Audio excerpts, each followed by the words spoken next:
Olá, amigos, sejam muito bem-vindos a esse vídeo teórico comigo, professor Vicente Olsen. Nesse vídeo a gente vai trabalhar o primeiro grande acontecimento do século XX, como diz o historiador Eric Hobsbawm, a Primeira Guerra Mundial.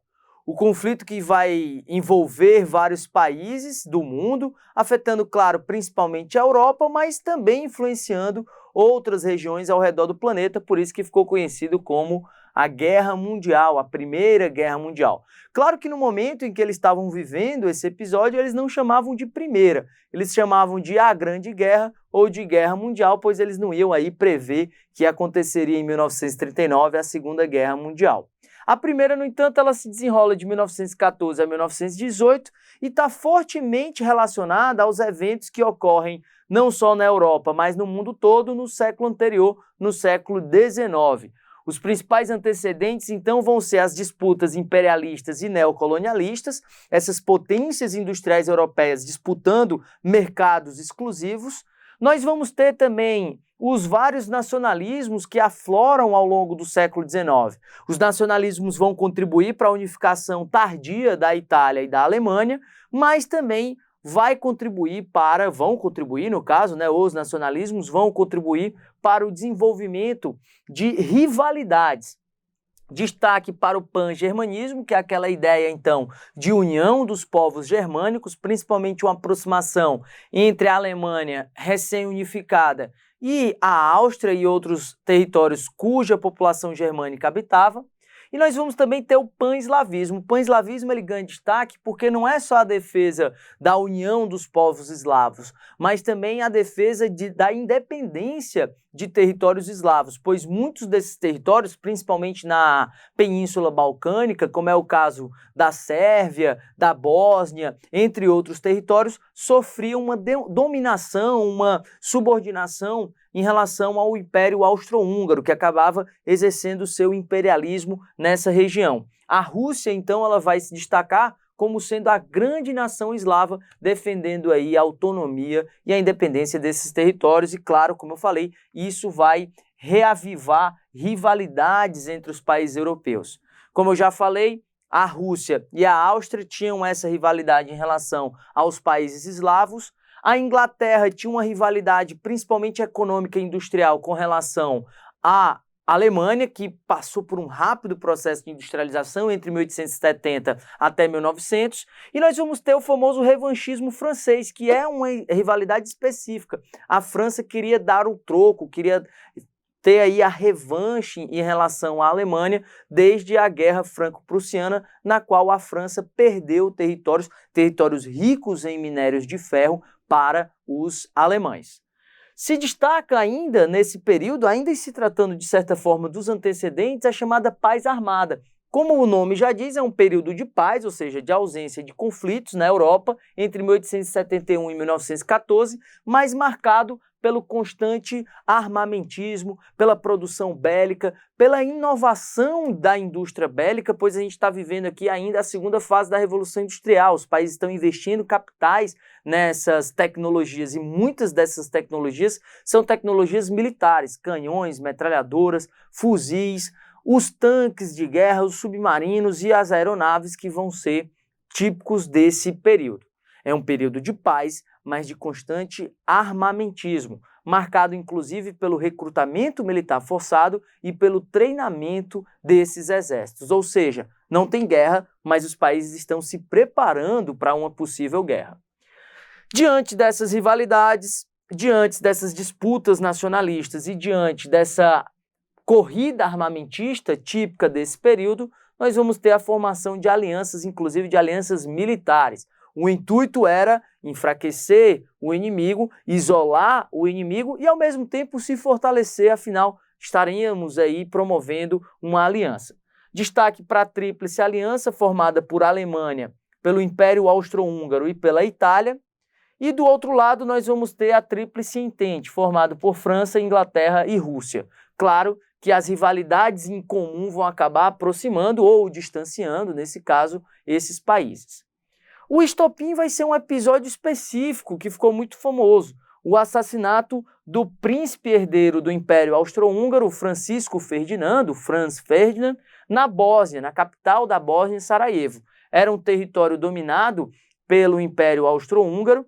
Os sérvios, principalmente os nacionalistas sérvios, vão ver nisso uma ofensa, e um grupo anarcoterrorista, um grupo então chamado Mão Negra, vai conseguir infiltrar na passeata, na carreata, onde iria desfilar o Francisco Ferdinando, um de seus comparsas, um de seus agentes, e ele acaba aí assassinando não só o príncipe herdeiro, mas também a esposa austríaca, a esposa do herdeiro austríaco.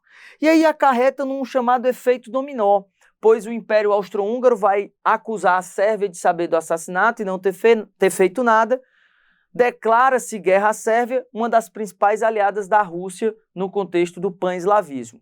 A Rússia vai sair em defesa de sua irmã Sérvia, declara guerra à Áustria. A Alemanha, que era aliada da Áustria, vai declarar guerra à Rússia. França e Inglaterra declaram guerra à Alemanha, ou seja, é um efeito cascata, é uma bola de neve, é um efeito dominó após esse episódio do Francisco Ferdinando.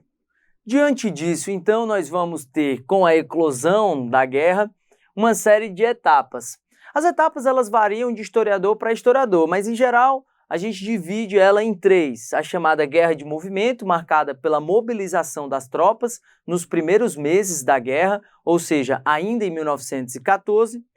Quando esses exércitos se encontram, nós vamos ter o grande símbolo da Primeira Guerra Mundial, que é a Guerra de Trincheiras. Entre 1914 e 1917, o equilíbrio das forças beligerantes, das forças que estavam em guerra, era tão grande que os avanços eram muito pequenos, tão pequenos que não são nem considerados. Afinal, a guerra era uma guerra de trincheiras. As trincheiras são aquelas valas cavadas que funcionavam como verdadeiras fronteiras artificiais.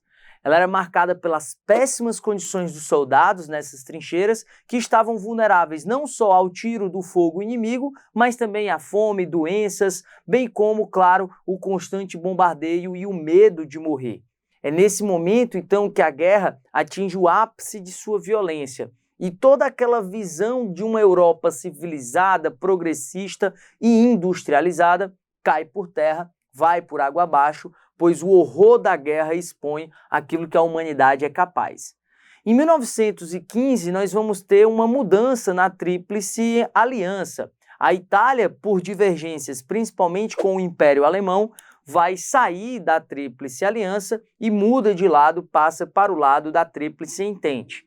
No entanto, o Império Turco-Otomano acaba adentrando para o lado da Tríplice Aliança, reforçando aí as tropas alemãs e austríacas. Em 1917, nós também vamos ter outra mudança.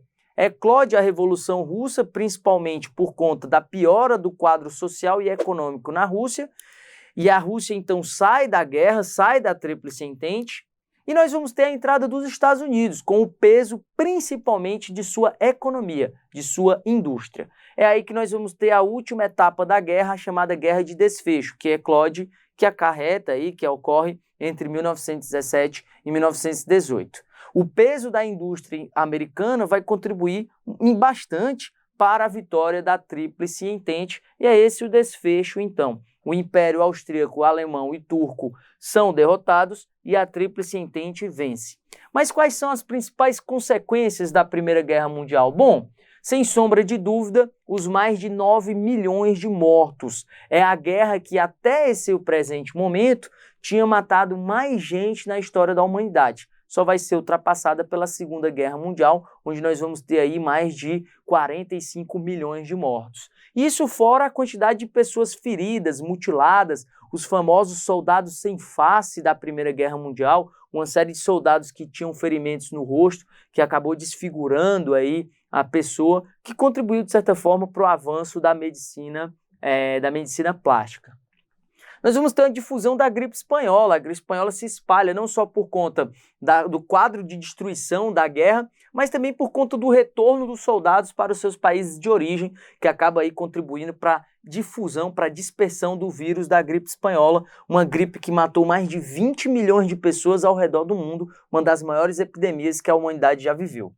Como eu já citei, a Revolução Russa de 1917, que vai encontrar na situação terrível da sociedade, da economia russa, as condições para eclodir. Nós vamos ter o surgimento de novos países com a fragmentação dos impérios europeus. O Império Austro-Húngaro vai dar origem à Áustria, à Hungria, à Tchecoslováquia, que até então ainda era junta. Nós vamos ter o Império Alemão, né, dando origem à atual Alemanha e também parte da Polônia. Nós vamos ter o Império Russo, que de certa forma vai ceder territórios com o surgimento aí de novas nações, Letônia, Lituânia, Estônia, Finlândia, a Polônia também, que vai ter parte que vem da Rússia, ou seja, há uma reconfiguração no mapa da Europa. Nós vamos ter inovações também, inovações e novas tecnologias, não apenas aquelas que são armadas, aquelas que são voltadas à produção de armamentos, à indústria bélica, não. Nós vamos ter, claro, né? Nós vamos ter aviões, nós vamos ter submarinos, tanques de guerra, tudo bem, isso são inovações mais ligadas ao campo militar. Outras inovações também ocorrem, principalmente o avanço da medicina plástica, o avanço da medicina restaurativa, o avanço da indústria de alimentos, bem como o processo de industrialização de alguns países, como é o caso do Brasil, que vão viver aí um surto industrial, já que a Europa estava em guerra, ocorre uma substituição das importações. E por fim, nós vamos ter talvez uma das principais consequências, que é o Tratado de Versalhes, que é a chamada paz punitiva, que vai então punir a Alemanha pela guerra. Os 14 pontos de Wilson, proposto pelo presidente Woodrow Wilson dos Estados Unidos, que previa aí uma guerra sem vencedores, foi voto vencido, ou seja, os franceses e os ingleses não concordaram com essa paz sem vencedores e vão então impor o Tratado de Versalhes, onde a Alemanha vai ter que reduzir o seu exército, vai ter que ceder as colônias além-mar para a Inglaterra e para a França, vai ter que devolver o território da Alsácia e Lorena para a França, vai ter que desfazer de sua marinha de guerra e, fora tudo isso, pagar pesadas indenizações, pois a Alemanha foi culpada pela guerra. O Império Austro-Húngaro também assina um tratado semelhante, o chamado Tratado de Saint-Germain. No entanto, é o Tratado de Versalhes que ganha destaque por conta do rigor com que ele é aplicado e também porque vai difundir entre a Alemanha um sentimento de revanche, o chamado revanchismo alemão, e essa é uma das causas da Segunda Guerra Mundial. Espero que tenham gostado, pessoal. Bons estudos e até mais. Valeu!